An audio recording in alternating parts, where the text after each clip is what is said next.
नमस्कार दोस्तों, जय हिंद जय भारत। श्री बालाजी नवोदय कोचिंग क्लास के नवोदय नॉलेज में आपका स्वागत है।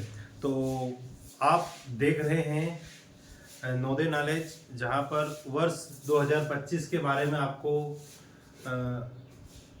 जेन्युइन इन्फॉर्मेशन मिलने का एक मात्र चैनल नवोदय नॉलेज, जहां पर आपके बच्चों को व्यवस्थित रूप से पढ़ाया जाएगा और आपके बच्चों के फ्यूचर के लिए व्यवस्थित रूप से सारी गाइडलाइन प्रोवाइड की जाएगी। तो आपको पता ही है कि अभी 16 जुलाई से फॉर्म भरना स्टार्ट हो ही गए हैं। तो ये सितंबर तक रहेंगे, 16 सितंबर तक रहेंगे और 2 फेज में एग्ज़ाम होगी। उसके ऊपर हमने ऑलरेडी चर्चा कर चुके हैं।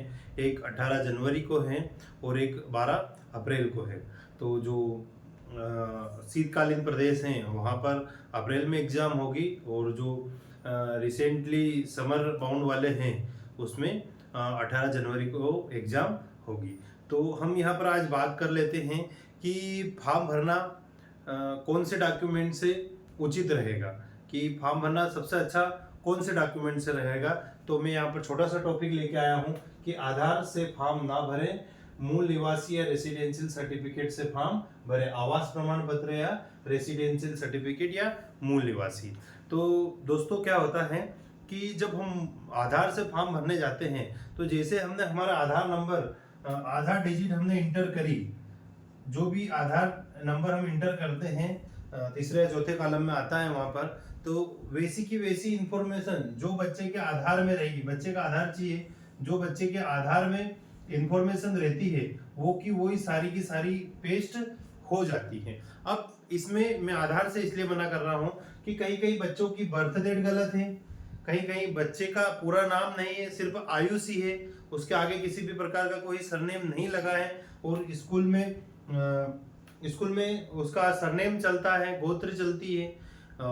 जिसके बाद में फादर नेम, पूरा फादर नेम नहीं है, कहीं कहीं कैलाश लिखा है, कैलाश के आगे चंद्र नहीं लगा है, स्कूल में कैलाश चंद्र चल रहा है, कुछ सरनेम चल रहा है। तो आपको जब डॉक्यूमेंट वेरिफिकेशन में बहुत सारी प्रॉब्लम आएगी। एमपी ऑनलाइन वाले को पता नहीं है कि क्या किस चीज़ से आपको किस बेस्ड रहता है। वो तो बोल देता लाओ आधार नंबर दो, तो बच्चे तुरंत उठा के आधार नंबर दे देते हैं। एक दिक्कत यहाँ पर ये भी आती है कि आपका बच्चा 3rd 4th में कहीं और पढ़ा है, 3rd और 4th में कहीं और पढ़ा है और 5th में आपने मेन रेसिडेंशियल स्कूल में आपने उसको बुला लिया, मेन रेसिडेंशियल जिले में आपने उसको एडमिट करवा दिया है। तो वो क्या करेगा, जब आधार से फॉर्म भरोगे तो 3rd 4th भी उसी जिले का बताने लग जाएगा, तो ताकि आपको बाद में बहुत सारी प्रॉब्लम का फेस करना पड़ेगा। तो मेरे अकॉर्डिंग, मेरे अनुसार आप आधार से फॉर्म ना भरें, आप आधार से फॉर्म ना भरें, आधार के साथ में आधार को छोड़ के आप मूल निवासी से फॉर्म भरे, ताकि हम पूरा उसका स्कूल रिकॉर्ड के अकॉर्डिंग उसकी बर्थ डेट लिख सकते हैं, उसका नाम लिख सकते हैं, पापा का नाम लिख सकते हैं, मम्मी का नाम।